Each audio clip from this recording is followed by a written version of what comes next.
Hi, good morning, my dear student.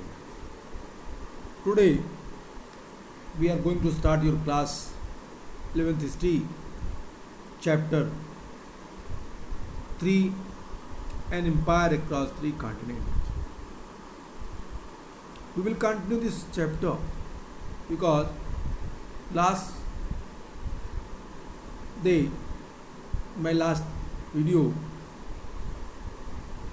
we discussed about the topic controlling workers,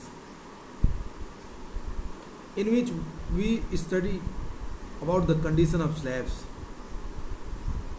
according to literature, according to contemporary historian what they wrote, जो इतिहासकारों ने लिखा तत्कालीन समय में slabs के बारे में, स्लेब्स की कंडीशन के बारे में, उन चीज़ों को हम लोगों ने पढ़ा।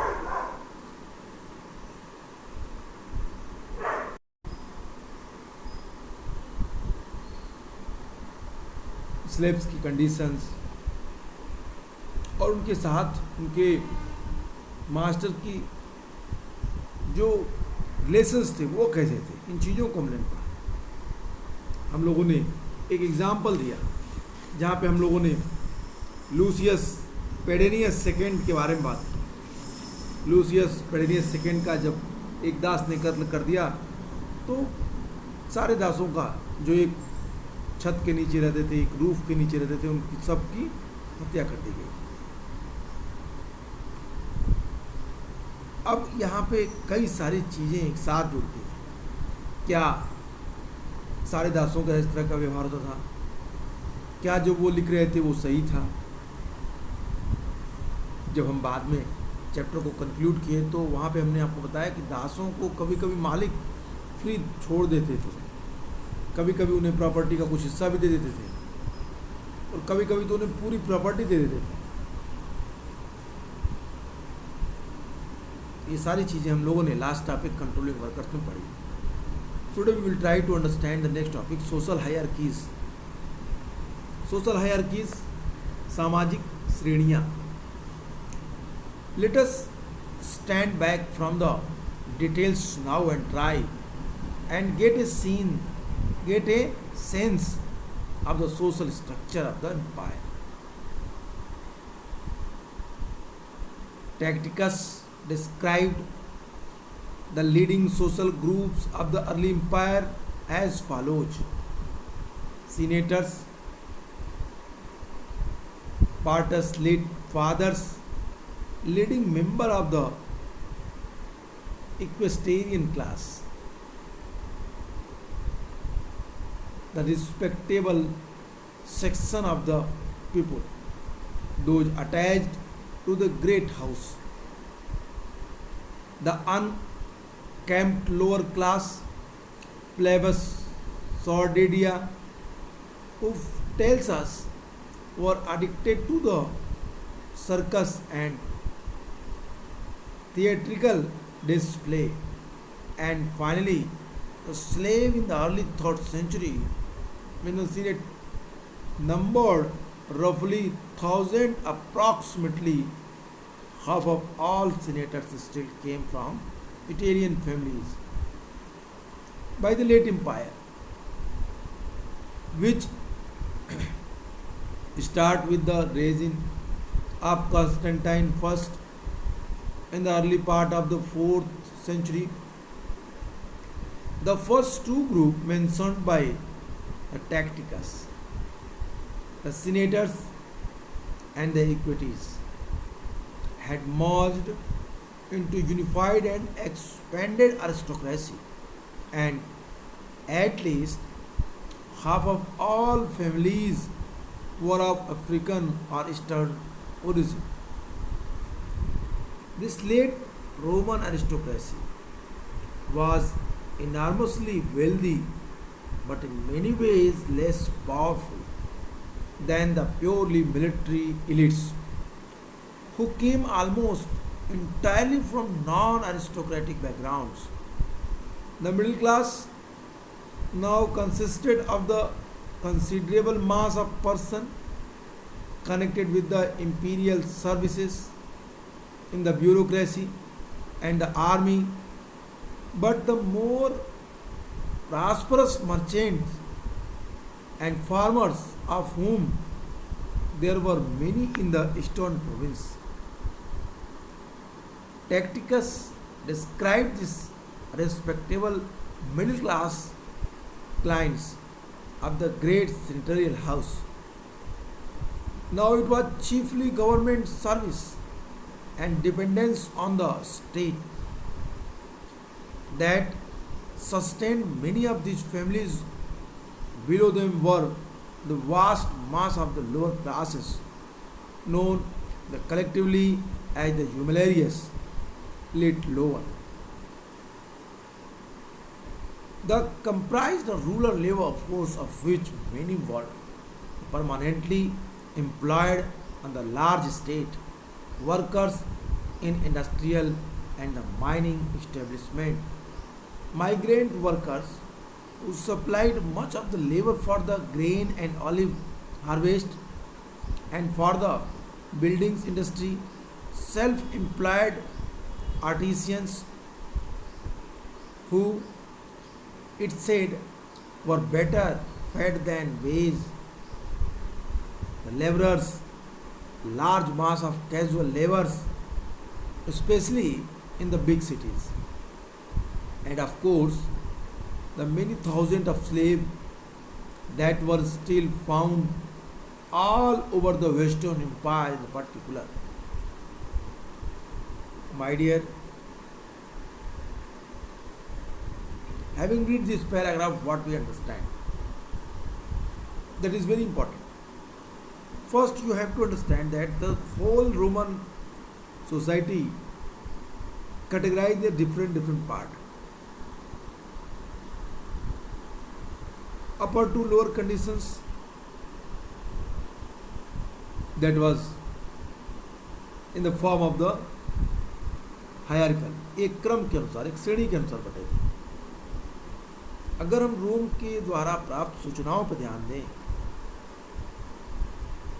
हम और अधिक जो ब्यौरे न देकर साम्राज्य की सामाजिक संरचनाओं, जो सोशल स्टेटस है, की जानकारी प्राप्त करने का प्रयत्न करें, तो हमें इतिहासकार टैसिटस ने प्रारंभिक साम्राज्य के प्रमुख सामाजिक समूहों का वर्णन किया है.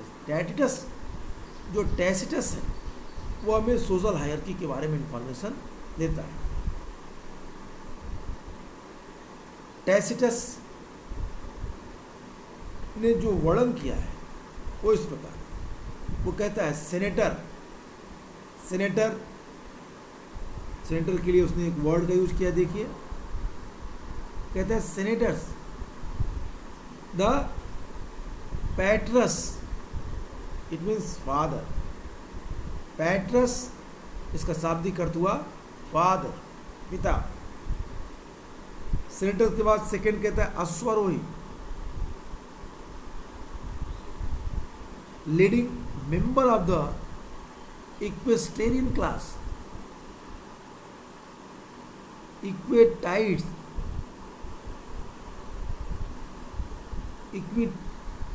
इक्विट्स और इक्वेटाइट्स. कह रहा है कि equestrian class, equestrian it means अश्वारोही वर्ग.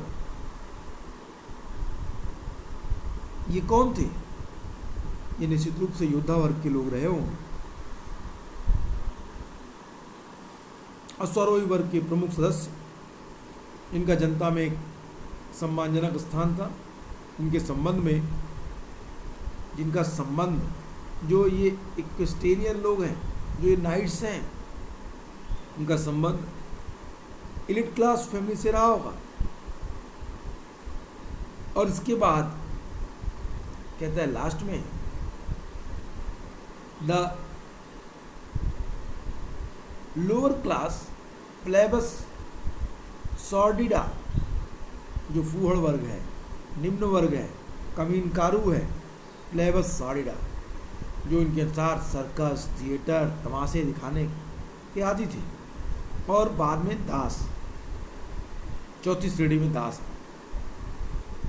तीसरी शताब्दी, 3rd सेंचुरी के स्टार्टिंग के समय सेनेट के सदस्य लगभग 1000 थी। सेनेट के जितने मेंबर थे उनकी संख्या कितनी थी? रफली 1000। In the early 3rd century when the senate numbered roughly 1000, approximately half of all senators still came from Italian family। कह रहा जो 1000 परिवार थे सीनेटर्स, 1000 सीनेटर्स थे, उसमें उसके आधे इटली से आते थे।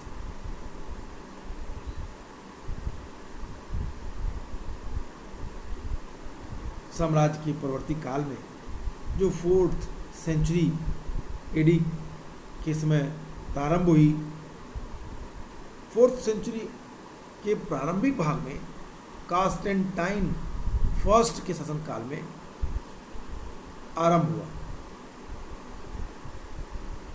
टैसिटस द्वारा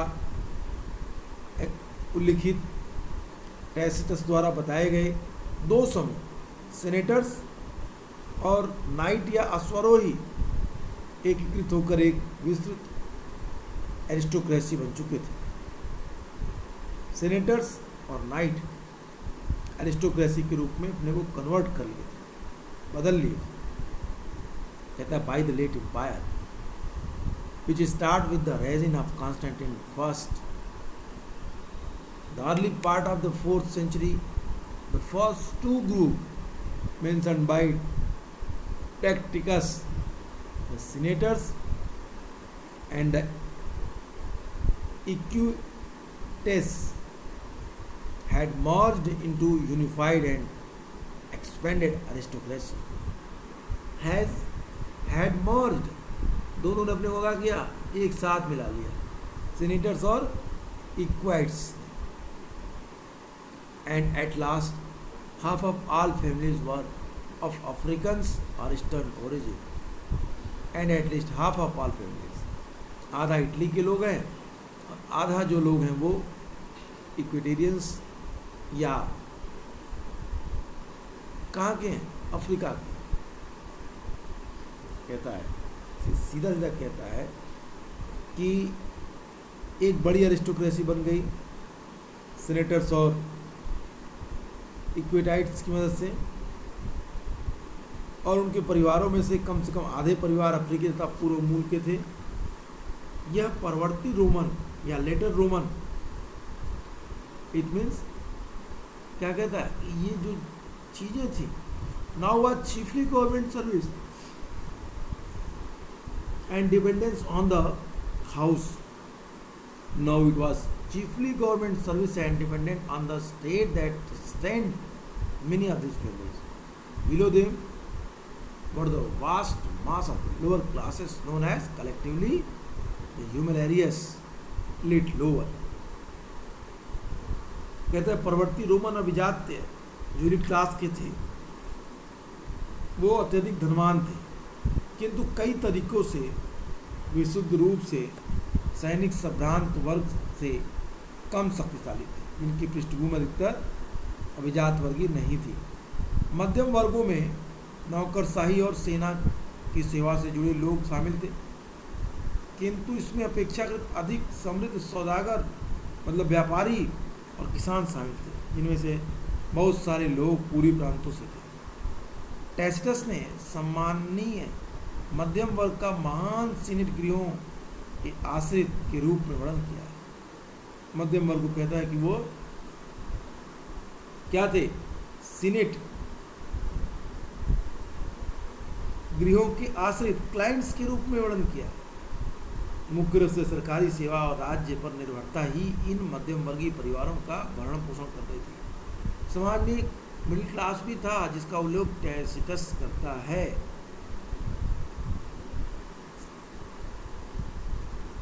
उसके नीचे भारी संख्या में निम्नतर वर्ग का एक विशाल समूह है, लोअर क्लास के लोग हैं, जिन्हें सामूहिक रूप से ह्यूमिलेरियस यानी निम्नतर वर्ग कहा जाता है। इनमें ग्रामीण श्रमिक शामिल थे। इनमें से बहुत से लोग स्थायी रूप से बड़ी जागीर में काम करते थे, इंडस्ट्री में, माइनिंग में, माइंस में और अन्य जो प्रतिष्ठान थे उसमें ये काम करने वाले लोग थे, वर्कर्स थे।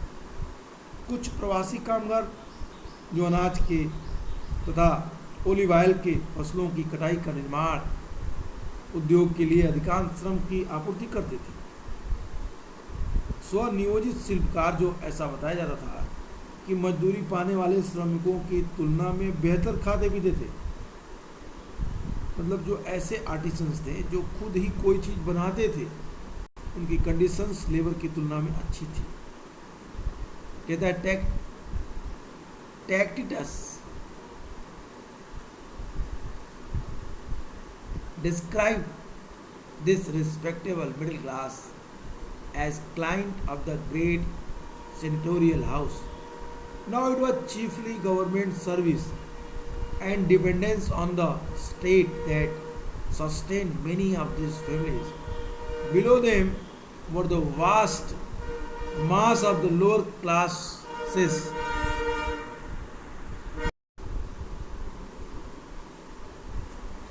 It means कि रोमन समाज में अगर हम हायरार्किकल दृष्टि से देखें तो सबसे ऊपर कौन हुआ? सबसे ऊपर सेनेटर्स, फिर उसके बाद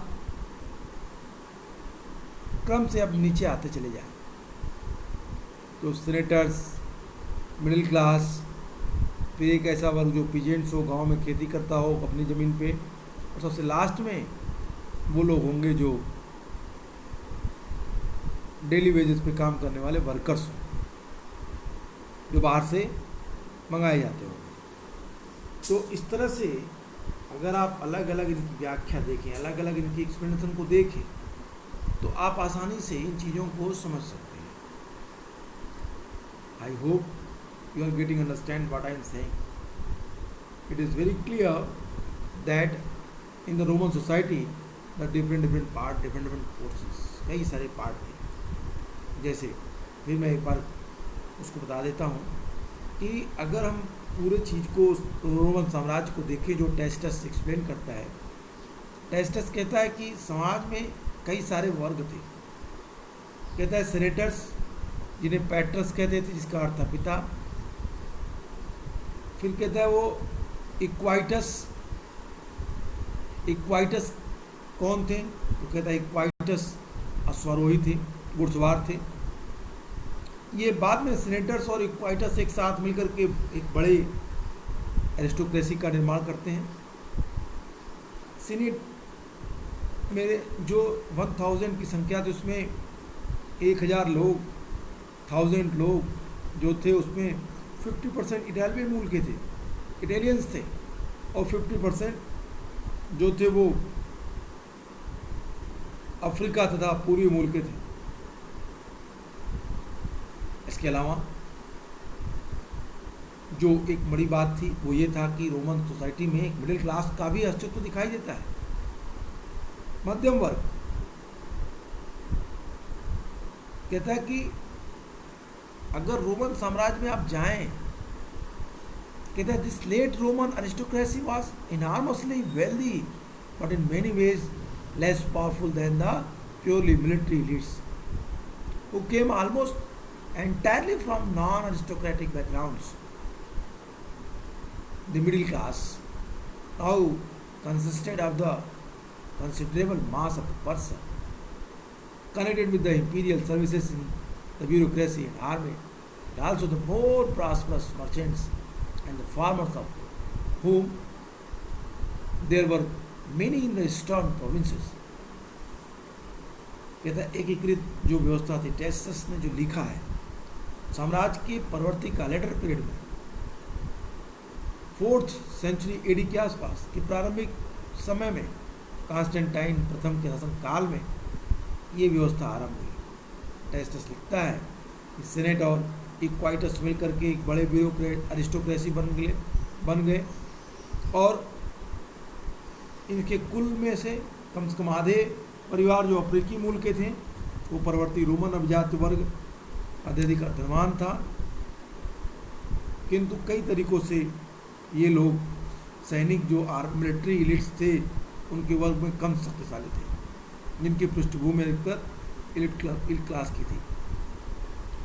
मिडिल क्लास में नौकरशाही और सेना की सेवा से जुड़े लोग शामिल थे, ब्यूरोक्रेसी और मिलिट्री सर्विसेज से जुड़े लोग मिडिल क्लास में आते थे, किंतु इसमें अपेक्षाकृत अधिक समृद्ध जो ट्रेडर्स थे, किसान थे, वो सम्मिलित थे। बहुत से लोग पूर्वी प्रांतों के निवासी थे। टैसिटस ने सामान्य वर्ग को महान सीनेट गृहों के आश्रित के रूप में वर्णन किया है। मुख्य रूप से सरकारी सेवा और राज्य पर निर्भरता इन मध्यम वर्गीय परिवारों का भरण पोषण करती थी।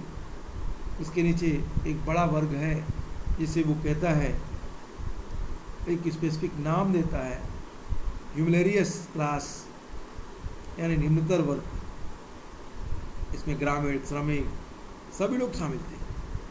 लेकिन यहाँ पे भी क्लासिफिकेशन करता है, कहता है वो लोग जो अपना काम खुद करते थे वो अधिक समृद्ध थे उनकी तुलना में जो लोग काम करने के लिए बाहर से मंगाए जाते थे या दूसरों का काम करने के लिए जाते थे। विशेषकर बड़े शहरों, वस्तुतः हजारों गुलाम जो विशेष रूप से पश्चिमी साम्राज्य में पाए जाते थे। 5th सेंचुरी तक आते 5th सेंचुरी के प्रारंभिक वर्षों में इतिहासकार ओलंपियोडोरस ने, जो एक राजदूत भी था, लिखा है कि रोम नगर में रहने वाले कुलीन परिवार, एलिट क्लास फैमिली को उनकी जो संपदाओं से वार्षिक आय 4000 पाउंड सोने के बराबर होती थी। इसमें वो उपज शामिल नहीं था जिसका उपभोग वो सीधे कर लेते थे। परवर्ती साम्राज्य में प्रथम 3 शताब्दियों में प्रचलित चांदी आधारित मौद्रिक प्रणाली समाप्त हो गई, क्योंकि स्पेन को जो माइन से सिल्वर निकालनी जाती थी वो सिल्वर माइंस बंद हो गई। इसलिए अब चांदी आधारित मौद्रिक जो सिस्टम थी वो समाप्त हो रही थी। One writer of the early 5th century, historian Olympius, who was also an ambassador, tells us that the aristocracy based in the city of Rome drew annual income of 4,000 ibs of gold from their estate, not counting the product they consume directly. The monetary system of the late empire, broken with the silver based currencies of first 3 centuries, because in the Spanish silver mines were exhausted and the government ran out of the sufficient stock of the metal to support as stable coinage in silver. Constantine founded the monetary system on gold, and there were vast amount of this in circulation throughout the late antiquities. कहता है कि परवर्ती काल में 3 शताब्दियों में चांदी की कमी हुई। जिस खान से चांदी निकाली जाती थी उस खान से चांदी समाप्त हो चुकी थी। सरकार के पास चांदी की मुद्रा का प्रचलन करने के लिए पर्याप्त चांदी नहीं रह गई थी, इसलिए कॉन्स्टेंटाइन ने सोने पे आधारित नई मॉनेटरी सिस्टम को लॉन्च कर दिया, जो परवर्ती समूचे पूरा काल में इन मुद्राओं की भारी मात्रा में प्रचलन रहा। सोना की मुद्रा लंबे समय तक चली गई।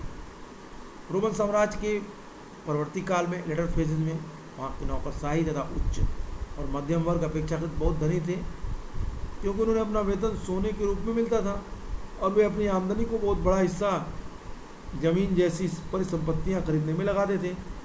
इसके अतिरिक्त साम्राज्य में भ्रष्टाचार बहुत फैला हुआ था, विशेष रूप से न्याय प्रणाली और सैन्य आपूर्तियों के प्रशासन में उच्च अधिकारी और गवर्नर लूट खसोट और लालच के लिए कुख्यात हो गए।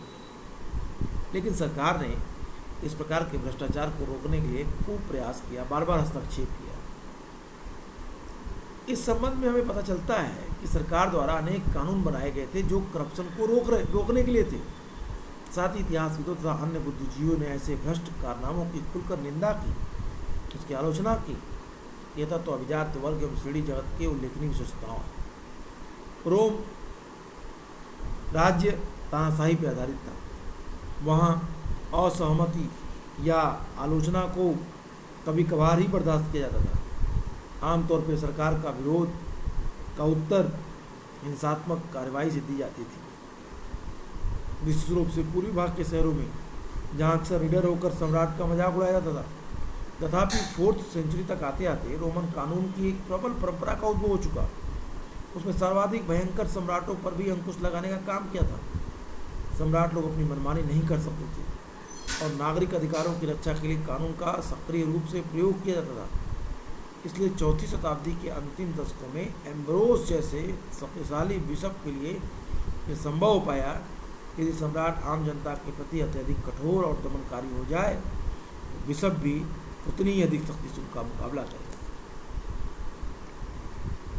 My dear, when you will read this paragraph, you can easily understand that the changes which was occurring in Roman Empire, sometime Roman Emperor was criticized by the people, especially northern provinces people, but many times who criticized the Roman Emperor, they were killed, they were assassinated by the Roman army. But a vast change which is what which we observe having read this paragraph, where a bishop named who become very powerful, Ambrose. This is why in the later 4th century it was possible for the powerful bishop like Ambrose to confront equally powerful emperors when they were excessively harassed or the repressive in their handling the civilian population. So what we think, हमने इन चीज़ों को देख के क्या समझा? हमने देखा कि किस तरीके से पूरी रोमन साम्राज्य एक नए स्थिति में आ रहे थे।